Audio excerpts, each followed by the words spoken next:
نحمدہ و نصلی علی رسولہ الکریم اما بعد اعوذ باللہ من الشیطان الرجیم بسم اللہ الرحمن الرحیم۔ السلام علیکم ورحمۃ اللہ وبرکاتہ۔ آج میں آپ کو لطیفہ کے بارے میں، لطیفہ سر کے بارے میں بتانے جا رہا ہوں، اس کی تفصیل اور اس میں کون سا ذکر پڑا جاتا ہے اور اس میں کون کون سے راز جو ہیں باطنی علم کہاں کہاں سے ملتے ہیں اور مقامات کو کہاں ملتا ہے۔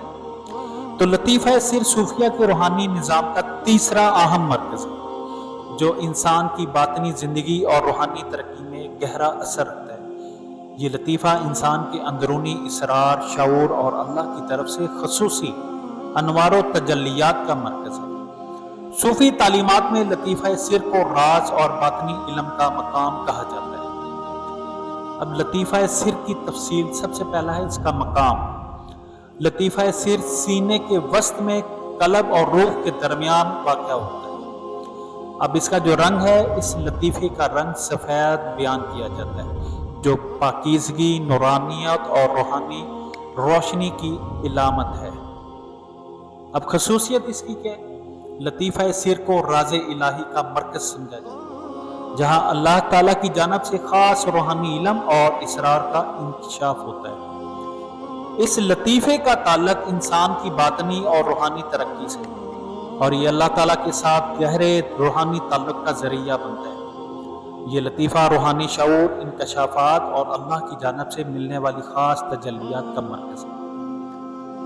اب اس لطیفہ میں آپ کون سا ذکر کریں گے؟ ذکر اس میں ذات ہے۔ اس میں لطیفہ سر کا جو ذکر ہے وہ ہے یا حی یا قیوم، اور بعض جو سلسلے ہیں ان میں اللہ بھی بتایا جاتا ہے۔ تو یہ دو ذکر میں نے آپ کو بتائے ہیں، یا حی یا قیوم اور اللہ۔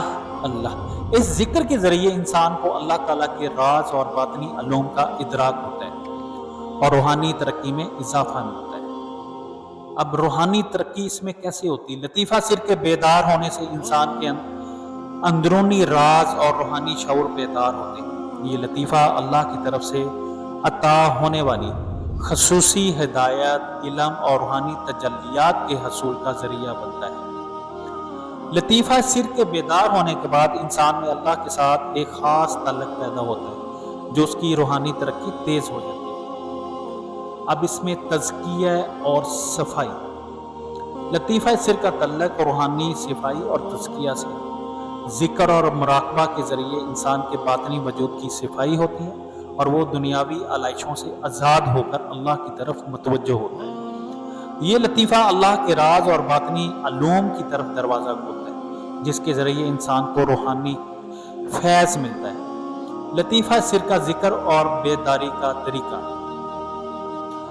لطیفہ سر کو بیدار کرنے کے لیے یا حی یا قیوم یا اللہ کا ذکر کیا جاتا ہے تاکہ انسان اللہ کی معرفت اور اس کے رازوں کا ادراک حاصل کر سکے۔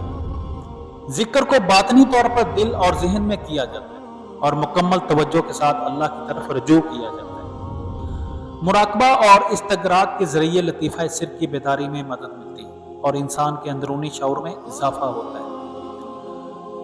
اب اس میں جو روحانی فوائد ہمیں ملتے ہیں، لطیفہ سر کے بیدار ہونے سے انسان کو اللہ کے ساتھ گہرا روحانی تعلق نصیب ہوتا ہے۔ یہ لطیفہ انسان کی روحانی زندگی میں روشنی، صفائی اور اللہ کی طرف سے خصوصی علم اور ہدایت کے دروازے کھولتا ہے۔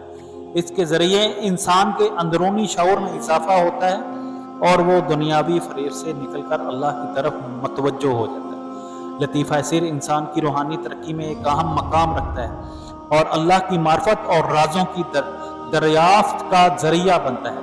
اس کی بیداری سے انسان کی باطنی زندگی میں روشنی اور سکون آتا ہے اور وہ روحانی دنیا میں مزید آگے بڑھتا ہے۔ تو یہ تھی آج کی میری ویڈیو، لطیفہ سر کے بارے میں نے آج آپ کو بتایا ہے۔ تو یہ تیسرا ہے لطیفہ۔ 7 لطیفے ہیں نا انسان کے اندر، لطائف 7 ہیں، تو یہ تیسرا لطیفہ ہے۔ تو اس میں 2 ذکر ہیں، یا حی یا قیوم، اور دوسرا جو ہے اللہ۔ تو بعض سلاسل میں اللہ پڑھا جاتا ہے اور بعض سلاسل میں یا حی یا قیوم پڑھا جاتا ہے۔ تو کوشش کریں یہ اپنا جو لطیفہ ہے اس کو اجاگر کریں۔ یہ کیسے ہوگا؟